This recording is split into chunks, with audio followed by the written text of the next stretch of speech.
Bonjour, mon nom est Alex et bienvenue dans la deuxième vidéo expliquant le modèle « Vivez bien votre vie ». Dans cette vidéo, je vais explorer avec vous un premier concept du modèle, soit les dimensions de l'expérience. Les dimensions sont divisées en 8 catégories reflétant un grand nombre d'expériences pouvant être vécues par le biais de différentes activités et peuvent contribuer significativement à la santé et au bien-être. Maintenant, je vais vous présenter ces 8 dimensions de l'expérience. La première dimension est activer son corps, son esprit et ses sens. Elle réfère aux activités qui stimulent vos capacités physiques, aussi bien que vos capacités intellectuelles et vos 5 sens. Les recherches ont démontré que s'engager dans des activités favorisant cette dimension est associé à la réduction des risques de mort prématurée, de maladies, en plus d'améliorer la forme physique, la force ainsi que la santé mentale. La deuxième dimension est créer des liens avec les autres. Cette dimension implique de s'engager dans des activités favorisant des relations soutenantes et gratifiantes permettant de se sentir intégré socialement. Le fait d'avoir un réseau social contribue à une meilleure santé mentale, favorise un sentiment de bonheur et améliore la santé en général. La troisième dimension est contribuer à la communauté et à la société. Toute action reliée à contribuer à la société ou la communauté, qu'elle soit rémunérée ou réalisée de façon volontaire, est comprise dans cette dimension. Il est démontré que les personnes contribuant à la société vivent plus longtemps, ont de meilleures capacités fonctionnelles, sont moins déprimées et rapportent une meilleure santé en général. La quatrième dimension est prendre soin de soi. Cette dimension implique de prendre soin de votre santé physique, émotionnelle et spirituelle, et ce en étant à l'écoute de vos motivations, valeurs et croyances qui sont importantes pour vous. Pratiquer une activité de détente telle le yoga, se préparer un bon repas, passer du temps avec un être cher ou se retrouver dans la nature sont des exemples parmi tant d'autres où vous pourriez prendre soin de vous. Ceux qui prennent le temps de répondre à ces différents besoins démontrent une meilleure santé physique, mentale et émotionnelle et rapportent une meilleure satisfaction envers la vie. La cinquième dimension est construire sa prospérité. Cette dimension comprend les activités permettant une sécurité financière et sociale.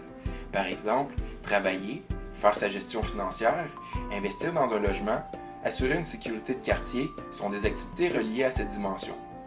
Cela assure une sécurité personnelle et fournit des avantages sociaux. La sixième dimension est développer et exprimer son identité personnelle. Cette dimension implique de développer ses intérêts, préférences, valeurs, ainsi que ses forces personnelles. Les personnes en mesure d'identifier et de développer leurs valeurs et intérêts personnels démontrent une amélioration de leur santé mentale, un taux inférieur de comportements à risque pour la santé, comme la consommation d'alcool, de tabac ou de drogue. La septième dimension est développer ses capacités et son potentiel. Cette dimension implique de développer des compétences, des connaissances et des habiletés afin d'actualiser son soi idéal. Le fait de favoriser notre développement et notre croissance personnelle a un impact positif sur nos performances individuelles, sociales et académiques. De plus, cela augmente le niveau de confiance en soi. La huitième dimension est vivre du plaisir et de la joie. Cette dernière dimension est reliée à la participation à des activités qui vous font vous sentir bien. Le fait de participer à des activités plaisantes procurant du bonheur augmentera votre niveau de satisfaction envers la vie, diminuera votre pression artérielle, vous procurera une perception d'un meilleur fonctionnement physique et améliorera votre santé en général. Il est important de garder en tête qu'une activité peut englober plusieurs dimensions de l'expérience. Par exemple, s'inscrire à un cours peut permettre de développer ses capacités et son potentiel, en plus d'activer son esprit, créer des liens avec les autres et développer son identité et même vivre du plaisir. Un autre exemple, le jardinage peut être une façon d'activer son corps, son esprit et ses sens, de vivre du plaisir, de développer ses capacités ou même de construire sa prospérité.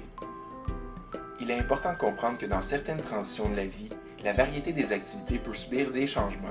Par exemple, lors de leur retraite, les personnes peuvent perdre certaines dimensions comme le fait de créer des liens, construire leur prospérité ou contribuer à la communauté. Ils doivent réviser la façon dont ils pourraient créer des liens avec les autres, activer leur corps, leur esprit et leur sens.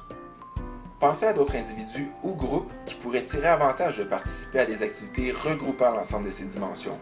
Par exemple, de nouveaux immigrants peuvent avoir de la difficulté à construire leur prospérité, contribuer à leur société d'accueil, exprimer leur identité personnelle dans leur nouvelle culture. Ils auront besoin du soutien de leur communauté afin de participer activement à ces dimensions et trouver une façon d'intégrer des activités qui sont signifiantes pour eux dans leur quotidien.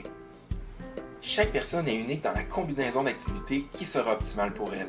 Il est important de réfléchir à ce qui vous rend heureux personnellement et ne pas uniquement se concentrer sur la santé physique par l'entremise d'exercices physiques et de saines habitudes alimentaires. Comme vous pouvez le voir, il y a plus à considérer que simplement ces deux aspects. Pour poursuivre votre familiarisation avec le modèle, nous suggérons de retenir les messages clés suivants. Nous avons besoin d'une variété d'activités nous permettant de vivre diverses expériences. Une bonne santé n'inclut pas seulement une bonne alimentation et faire de l'exercice au quotidien, mais aussi l'intégration d'activités signifiantes dans notre quotidien. Ces activités n'ont pas besoin d'être coûteuses pour être signifiantes, et finalement, chaque personne est unique dans la combinaison d'activités qui sera optimale pour elle. Gardez en tête, ce que vous faites au quotidien a une influence sur votre santé et votre bien-être, peu importe votre âge, votre sexe ou votre condition de santé.